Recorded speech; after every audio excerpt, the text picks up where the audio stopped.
I was walking down the street, told by the hand by my grandmother, whom I call Apo. The street was dusty. It was a hot and dry day. We had taken the bus into town. It was my big day in town with my grandmother. This was the day I've been waiting for. I had done chores, saved up money to spend in the city. Apo led me to a noodle shop at the end of the street. As we entered the restaurant, I could smell happiness. Happiness in the form of toasted sesame oil, roast duck hanging in the window, a treat in anticipation, my happiness. I can hear my heart pounding in expectation of the big event. It was my birthday. Today I get to spend the entire day with my grandmother. I do not have to share my food. I can have the whole roast duck drumstick to myself. I am queen today. Oh, yum. As one of 8 children who had to share food with siblings and cousins, to have any food item in its entirety to myself was a rare treat. We sat down at the wooden table. They did not have chairs in the noodle shop, only old wobbly wooden stools with no backs. The owners did not want their customers to be too comfortable or stay too long. Our intention was to eat, enjoy, and not dilly-dally so other customers can have a chance at the tables. There are only 4 tables in the entire shop. As I wiggled to find a comfortable spot to sit, then the stool was bigger than my bottom. I watched the man at the stove pulling the dough, tugging, pushing, and then pulling and again until he broke a smile finally, satisfied at its texture and consistency. Perfect. The dough was just right. He pulled the ball from the mother dough, stretched, twisted, and turned it a couple times. Pop! Like magic, it disengaged itself from the mother dough. The noodle man placed the baby dough on the wooden countertop and examined it further to make sure it was just the right weight, size, and texture. He rolled it out into a flat sheet, then rolled a few more times using a big glass wine bottle filled with water as his rolling pin. Without hesitation, he folded the thin sheet of what was the baby dough. He folded it once, twice, 3 times to form a tidy pile. All this time, I was totally fixed on this magic show. What's he going to do next? People around me were chattering away in 2 or 3 Chinese dialects.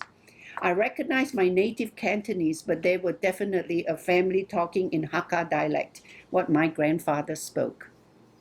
There was an old man smoking his water pipe at the far end of the table. 2 other old men sat at the table with him, but he was the only one smoking the pipe. I could hear the water dragon gurgling and steam coming out of the dragon's mouth.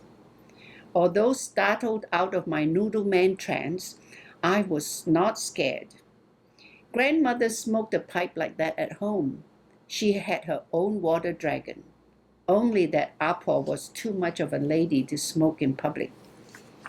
Chop, chop, chop, chop, chop. The sounds brought me back from the water dragon to my noodle man. He had a huge cleaver in his hand, and like a kung fu grandmaster, his strong hand held the cleaver that descended upon the pile of baby dough. Chop, chop, chop, chop, chop, chop, chop. Before I could shut my mouth, which somehow had opened wide in fascination and stayed open like a codfish, the folded pile of baby dough sheets had turned into mounds of perfectly formed noodles. Noodle Man winked at me. He cupped a handful of his magic noodles, smiled at me, gesturing that this was just for me. Like toasting the gods, he offered it up to the heavens and plopped them in the steaming hot pot of water. I shut my mouth as my eyes turned into saucers. Noodle Man took out a small basket attached to a bamboo rod, and then two of the longest chopsticks I had ever seen. He put the basket in the steaming pot and used the chopsticks to fish for my noodles. Amazing how Noodle Man found my noodles. You could hardly see anything through the steam. Carefully, he corralled the noodles into the basket. He tossed the basket around the water a few times. He found a pretty porcelain bowl, turned to show me the inside of the bowl that was painted with two peonies. Lucky flowers, I thought. He winked at me again.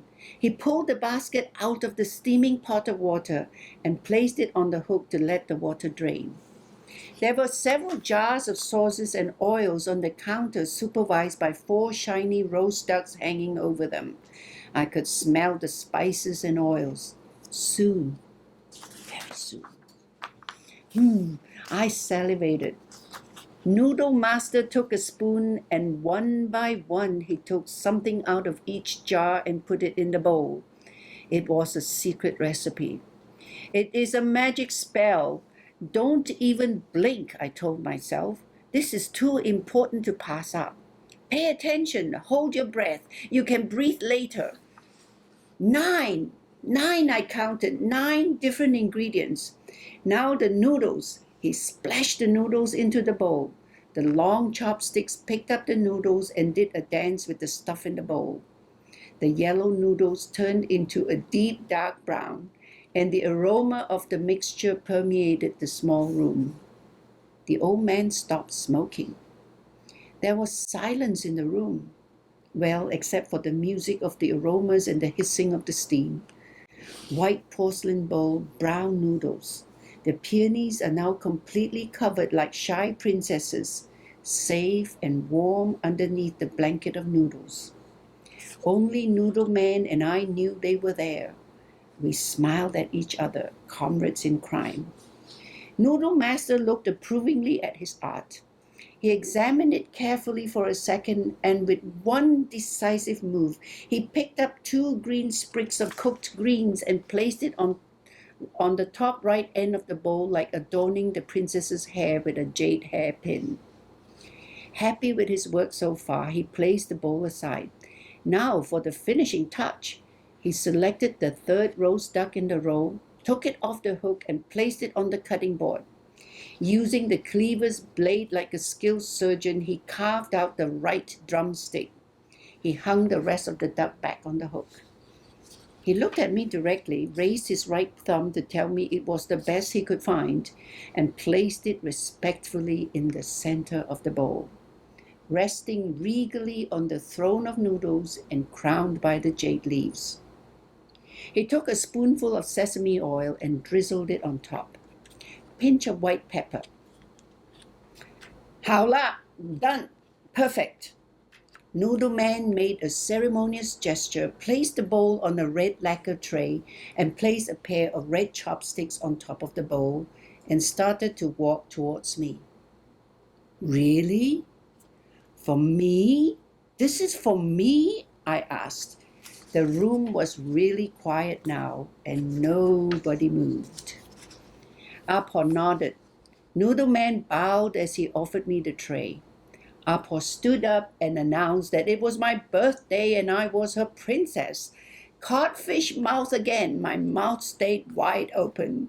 The people in the room applauded. I looked at my perfect bowl of noodles, white bowl, brown noodles, red roast duck, and jade leaves. How anyone can be richer than me? I sat down and stared at my bowl of happiness. I did not want to eat it. It was all too precious. "Ayah, eat, child, eat," Apo commanded. I only wanted to look at this bowl of happiness and hold it in my heart for all eternity. Eat. Until you eat this, you will never know what happiness tastes like. Besides, if you don't eat the noodles, you will never get to see the peonies. And so I looked at, smelled, touched, tasted happiness. And I got to see my lucky peonies. Apo bought the bowl and chopsticks for me. Noodle Man cleaned them and wrapped them up in a red handkerchief. I carried this red package out of the store proud and happy. I have used this bowl whenever I need to remember what happiness tastes like. Would you like some?